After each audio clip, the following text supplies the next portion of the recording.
Gid nga salamat maayong adlaw sa inyong tanan sa akong mga kaigsunan Bisaya. Maayong hapon. Happy Kamungaya Festival. Ulitin ko lang po. Happy 68th founding anniversary sa mga kababayan natin sa Isulan, Sultan Kudarat. And happy 12th Kamungaya Festival po sa inyong lahat. Sa aking mga kababayan dito po sa Isulan, damo gid nga salamat sa inyong tiwala at suporta. Sa mga kapatid ko Muslim, Assalamualaikum. Salamat po sa inyong tiwala. Alam niyo naman mga Muslim, sa Davao, mahal na mahal namin kayo doon, walang diskriminasyon doon. Tandaan natin, Muslim, Kristiyano, Pilipino tayo, magkakapatid tayo, mahalin po natin ang ating kapwa Pilipino. Ako po inyong kapitbahay po. Maghalo ko na lang Tagalog, Bisaya ang aking salita. Ako po isang Bisaya na Batanggenyo, pero damo ko sa parentingan sa Isulan. Damo Ilonggo nga nino? Sino ba Ilonggo? Marlente, damo sa parentingan nga nino. Lahat ng Ilonggo, kamag-anak ko, kasi tawag sa inyo mga baboy, at mga Karancho, salamat. Mga Karancho, parating sila sa Davao. Salamat sa inyong suporta at tiwala. Member din ako ng Karancho. So, salamat kayo sa inyong tanan. At sa mga kababayan natin, alam nyo, masaya po ako ngayong araw na ito. Aside from celebrating your 12th Kamungaya Festival, let me repeat, happy 12th Kamungaya Festival and happy 68th founding anniversary po sa Bayan ng Isulan, Sultan Kudarat. Kanina po nagbukas kami ng Super Health Center. Ano po yung Super Health Center? Iba po yung Malasakit Center, iba po yung Super Health Center. Pwede po dyan manganak sa mga Super Health Center, dyan na po yung konsulta, program ng PhilHealth, dyan na po yung laboratory, x-ray. Pareho po kami na ni Governor at ni Mayor. Importante sa amin yung kalusugan ng bawat Pilipino. Dahil ang kalusugan po ay katumbas niya ng buhay ng bawat Pilipino. Mabuti pa mas gamitin po ang pondo ng gobyerno sa mga Super Health Center at sa mga evacuation center kaysa mapunta sa mga plant control na ginagawang gatasan ng mga kanila, di ba? Alam nyo, minsan bastusan na itong ginagawa ng iba eh. Nakuha kasi nitong mga ganito. Hindi naman po masama yung infrastructure project, pero wag naman po yung bastusan na ginagawa ng gatasan na ilan po ang pagpapagawa ng infrastructure project po. Pwede naman gamitin sa eskwelahan para sa mga estudyante. Pwede naman gamitin sa mga evacuation center, sa mga kalye. Ang dami pa mga lugar dito na walang access. Bakit kapatid ka ini ba mga blood control sa wala namang tao? Ini ko na. Ni ID ko ni ko wala namang bisa di ko. Wala namang tao wala kinokontrol na baha. Eh bakit hindi na lang nila unahin yung evacuation center? Alam niyo, batas na po itong evacuation center. Ligtas center. Isa ako sa author at sponsor. Alam niyo, sa budget na flood control na 849 million since 2022 hanggang 2025. Kaya na itong magpagawa ng 42,450 evacuation center. So, ibig sabihin, lahat ng munisipyo, meron na itong mga evacuation center para pag nabahaan tayo, naulanan tayo, sunog, lindol, putok ng bulkan, meron pong pagsisilungan ng ating mga kabayan. Batas na po ito ngayon, bakit hindi nila Anyway, dapat po yung mapagmatsyag at maging vigilant po ang ating mga kababayan. Lalo-lalo na po kayo. So maraming salamat po sa ating Governor, ang ating napaka-energetic, bata, energetic at may vision po para sa Pilipinas. Ang aking kaibigan, sabi ko kanina, pamilya naman po tayo dito sa Sultan Kudarat. Nasa kanyang lolo, na si Governor Dato Pax Bautadato, hanggang kay Governor Teng, hanggang kay Dato Pax Ali. Malakpakan po natin ang ating Governor Dato Pax Ali. Si Dato Pax Ali, sabi ko kanina, tinulong ko sa kanya. After 8 years, qualified ka na sa higher position. Isa sa nakita kong makakapagpaglingkod sa atin na pwede namin magkasama sa Senado na magaling mo. Energetic Governor Dato Pax Ali Bautadato. And of course, ang ating former congresswoman, ang inyong mayor, no, na napakasipag, napakabait. At doon, wala siyang ibang ginawa. Nagpapalo up to sa akin sa Senado kung ano makakatulong sa bayan po ng Isulan at sa kanyang distrito. Ang ating energetic Mayor Princess Rihan Sakularan. Sakaluran pala. Sorry, napaliktad. Minsan nalilito ako. Alam niyo, kaibigan ko po itong pamilya nila. At of course, yung asawa niya, si Police Captain J-Boy Abdurazak, na isang PNP rin po. Malapit po ako sa mga uniform personnel. At bago ko kalimutan, gusto kong pasalamatan po ang ating mga uniform personnel nandito, ang ating general, ang ating colonel, sila RD Bernard Lau, General Omar Orozco, at iba pang mga opisyalis, Chief of Police, Police Lieutenant Colonel Julius Malcontento. Palakpakan po natin ang lahat ng ating mga uniform personnel na pinaglaban po natin, madoble ang sahod nila ng 2018, hindi magiging successful. Nalabanan po ang kriminalidad kung hindi po dahil sa kanila. Yung mga nag-support kay Mayor Raya. Yun sa likod, Vice Governor Dato Prince Tocayo. Yun nag-support sa kanya. Sa Kaluran, Bayan Festival. Basta po, mabait yan. Ang ating mga mayors po. Meron pa yan sa loob. Ito muna ang ating mga board members. And of course, ang Vice Mayor, Attorney Arnold Almada, palapakan natin, sir.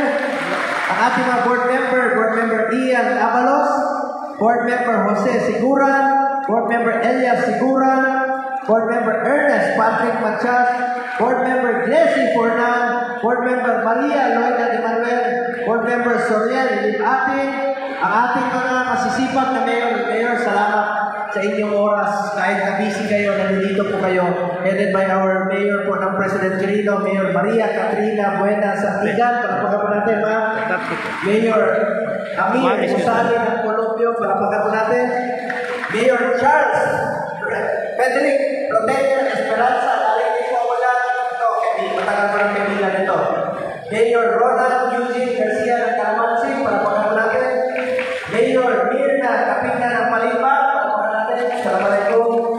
Mayor Dato Yasi Bautadato ng Malaya, ang pinakabatang mayor po sa buong Pilipinas. Mayor Rafael George Laura, Senator Ina Ilaw, Mayor Frederick Celestial ng Libang, Buong Kabait.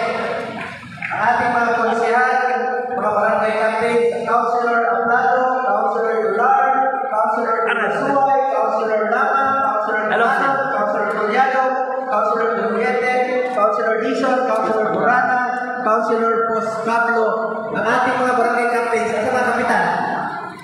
Kapitan, full support ko sa inyo, ang inyong postponement, term extension, pinaglaban natin, isa rin po ako sa author. Isa po ang pakiusap po sa inyo, huwag pabayaan ang mga kababayan natin mahirap. Dapat meron silang matatakbuhan tuwing sila yung nangangailangan. Palagpakan natin ang ating mga barangay captain, barangay kagawan, salamat po. Unang-una, gusto ko lang po magpasalamat sa inyo. Walang hindi ko po malimutan yan. Kanina may nagpasalamat sa akin, sir. Salamat sa pagtulong sa mga masyente, salamat sa pagtulong sa mga programa. Huwag po kayo magpasalamat sa akin. Ako po ang dapat magpasalamat sa inyo. Alam niyo bakit? Ginawa niyo muli ako number 1 sa Sultan Kudarat, number 1 sa Isulan, number 1 sa buong Pilipinas! Sobrang salamat po sa mga kabataan. Salamat po sa inyo. Ipaglalaban ko po kayo. Alam niyo, meron pala kayong state universities and colleges dito, mismo sa Isulan. At meron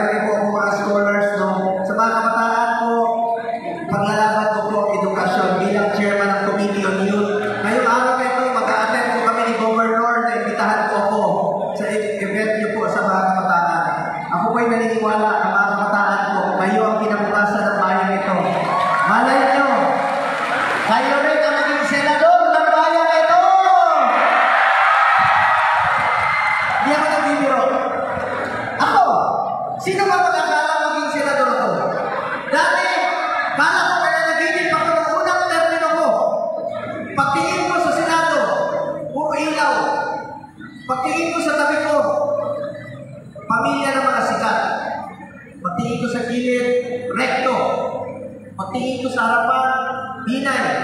Pagtingin ko sa harapan, Angara. Pagtingin ko sa harapan, Soto, Marcos, anak ng presidente, anak ng dating senador, puro sikat. Lahat ng sikat dito may sariling kalye. Di ba? May sariling kalye sila. Claro and recto. Punta mo doon, Marcos, sabi niyo, ako wala akong kalye.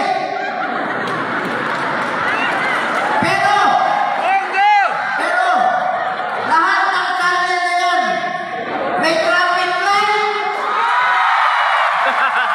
Ano ba yung traffic light? Ano yung green? Pero din ako, papunta mo sa kanto, magsakay ka ng jeep o tricycle, anong sasabihin mo sa driver mo pag mag-abante? Go! Pag gutom ka na, bibili ka ng ano, chopso. Anong pangalan ng dating presidente? Rodri! Anong paborito naming ulam? Mo! Pag mainit ang panahon, iinom tayo ng sang. Okay, go pa rin. Yung iba sa inyo, sa gabi, anong tawag sa mahilig sa inom? Lasing? Hoy! Mga lasing ko! Lalo na yung mga karanso, huwag kayong mag-inom, mga kanay! Di ba mga karanso, nagmumotor kayo? Huwag kayong magmaneho pag nakainom! Delikado yan! Pag may nangyari sa inyo, ako maalala nyo, pag kayo ay na!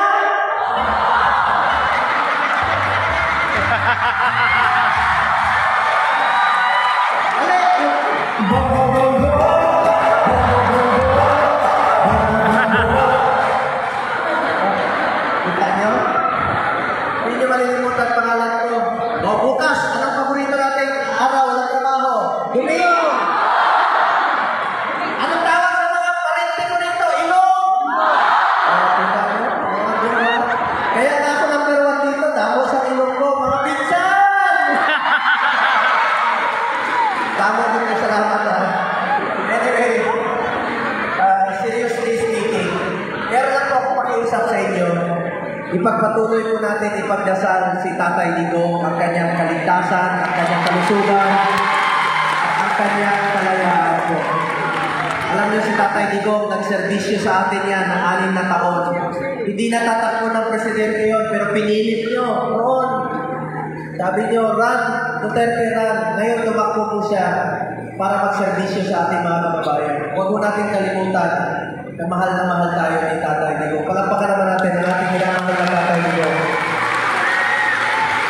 Ngayon, ako po, inyong senador sa 6 na taon. Gusto ko lang po mag-report sa inyo. I have authored 21 laws. I have principally sponsored 94 laws, including upgrade or establishment of public hospitals po. I have co-sponsored and co-authored 191 laws at wala po akong absent sa Senado sa loob po ng 6 na taon po. Makikita nyo, ngayon, nandito ako sa Mindanao. Hindi ko matiis nakaupo sa opisina habang ang mga kababayan nating Pilipino nangangailangan po ng tulong. Tayo po ang dapat lumapit sa ating mga kababayan Pilipino po. Bilang chairman ng Committee on Health sa Senado, 3 po ang aking naging prioridad. Malasakit Center, meron kayong Malasakit Center dito sa Provincial Hospital. Punta kayo ng Cotabato, meron din po. Pangalawang prioridad ko, Super Health Center. Meron kayong 8 Super Health Center na itatayo sa Sultan Kudarat. Patapos na po ang dito sa Isulan. Kanina, nag-turnover na po. At magkakaroon po na mahigit 700 na Super Health Center sa buong Pilipinas. Tingnan nyo na po. Halimbawa ng Super Health Center. Ang Pilipinas po, mahigit 7,000 island. Diba? Ang lalayo natin, lugar natin.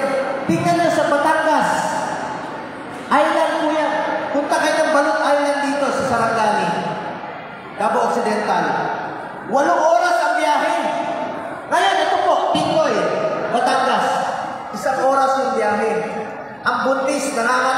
tricycle sa bangka.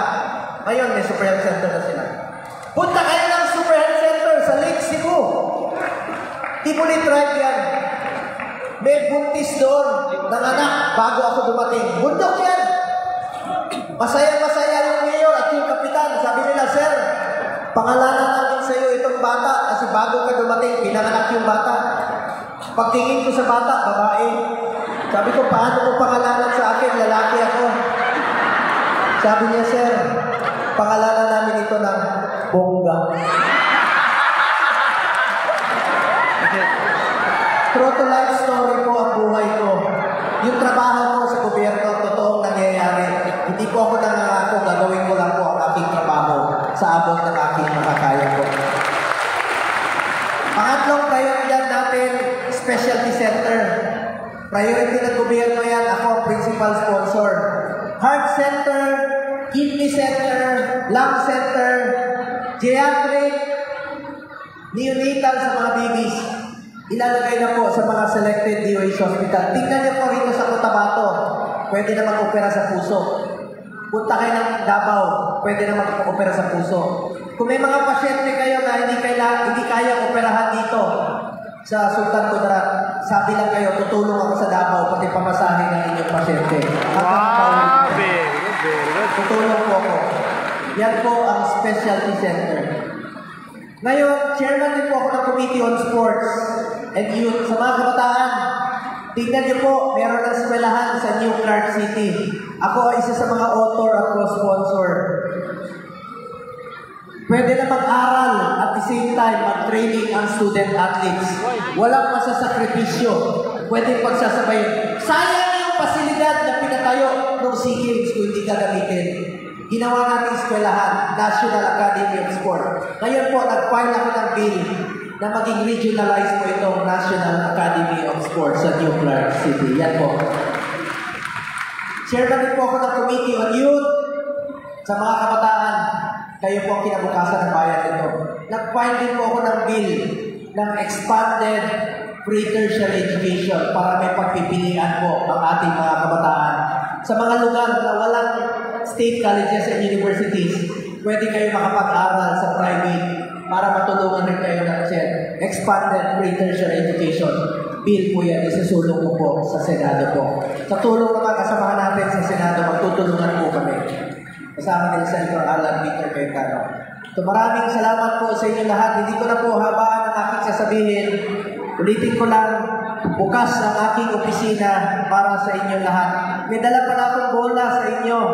Meron po akong dalang bola kasi chairman ako ng youth. Proud ako!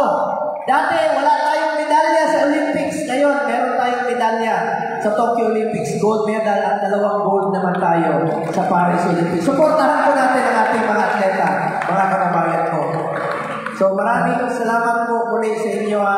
Happy Hamungaya Festival and happy 68th founding anniversary po. Meron bang may nag-birthday ngayon?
Meron pa, isa pa. Birthday din niya.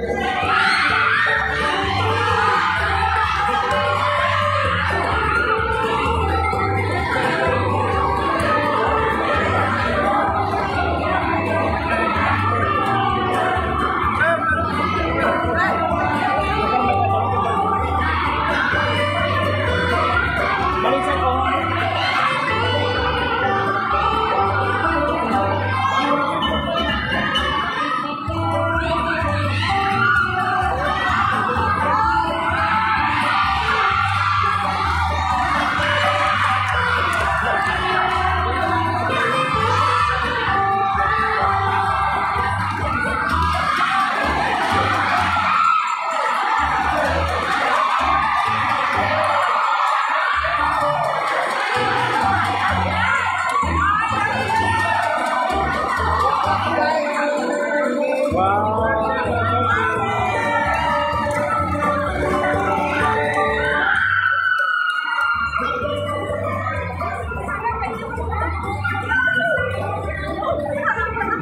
Salamat, happy birthday.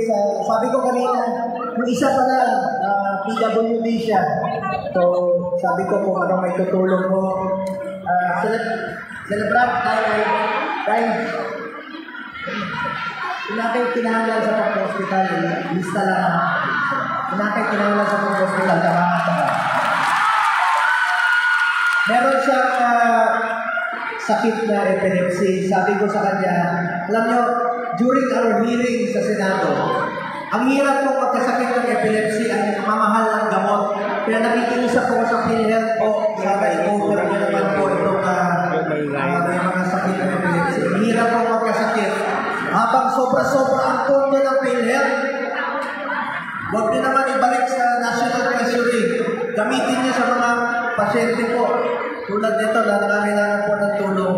So, daghang salamat sa inyong tanan, mga kaisunan. Lalak po isulti sa inyo, mga kababayan ko, minsan lang po tayo dadaan sa mundong ito.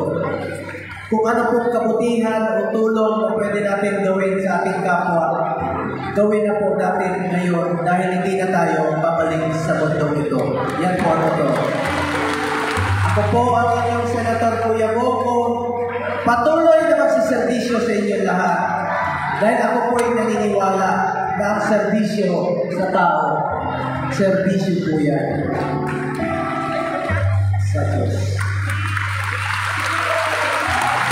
Mga kababayan ko, salamat! Happy Amungaya Festival! Happy 68th Founding Anniversary!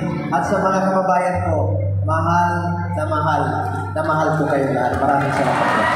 There you have it, ladies and gentlemen. Once again.